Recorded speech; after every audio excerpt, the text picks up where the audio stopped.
When the police drive around the housing estates, the true scallies obviously get a warning before being rumbled. But a marked car shows a police presence that makes many feel secure and less grumpy with their council tax instalments. The same goes for the Bobby on the beat. How nice. But when it comes to motorways, it's a different story. If you're speeding along the M6 at 90 miles per hour and didn't notice the police car you've just flashed out of the way, then you're either blind, don't know what a police car looks like, or a total fucking idiot. So the police use the unmarked car instead, enabling them to catch the road criminal in a very sneaky way. Or maybe they use unmarked cars for insurance reasons. Hello darling, I'd like to insure my car. It's a company car. And it's a Volvo T5 by the way. Yes sir, waffle waffle. Name, waffle, age, waffle waffle, bloody waffle, etc. Yeah darling, I'm the old Bill. My driving is mustard. I've got a piece of paper to prove it. Yes sir, very nice. Has the vehicle been modified? Yeah sweetheart, of course. I've got lights on the top, I've got a siren, I've got radio contact with the blokes in the nick, I've got computer things I don't understand, I've got testing gear and a camera, and a bottle of whiskey I took as down payment on a bribe. Waffle shite, talking bollocks, etc. Is your company car sign written, sir? Yeah, it has police written down the side in huge vivid yellow letters. Well, there may be a premium for that. Fucking hell, I'm sick of being discriminated against for being a rozzer.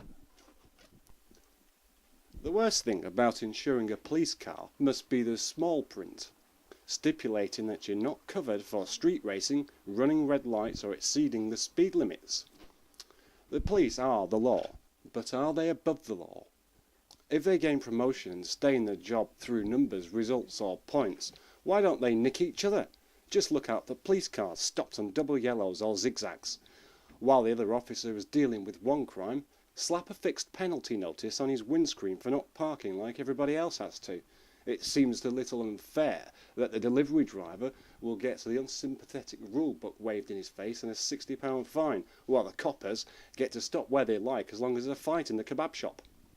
If the police think it's okay to pretend to be just like everybody else while on the motorway, why don't they do the same thing in town? Dress like a normal person and wander around looking for trouble. It must be a health and safety reason.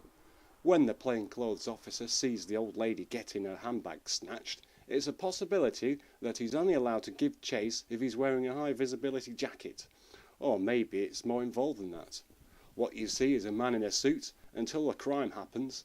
Then the flashing blue lights that are embroidered into his jacket and hair appear before the chase begins.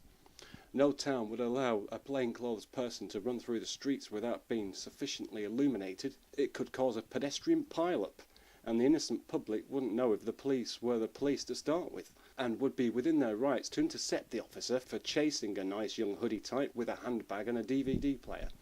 The point of uniform is so us citizens know who's doing what. That's why in Asda all of the staff wear pea green jumpers, so we know they work there.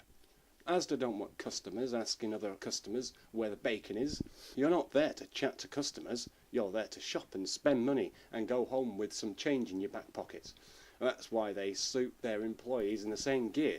You know who they are, and they've gone through rigorous training to find out where things are so they can justify their wages when you need to ask. If you go for a drink with your 17-year-old girlfriend or boyfriend and the evening goes tits up with a vicious argument, then to top the evening you're quite likely to consider making a citizen's arrest as your partner is underage.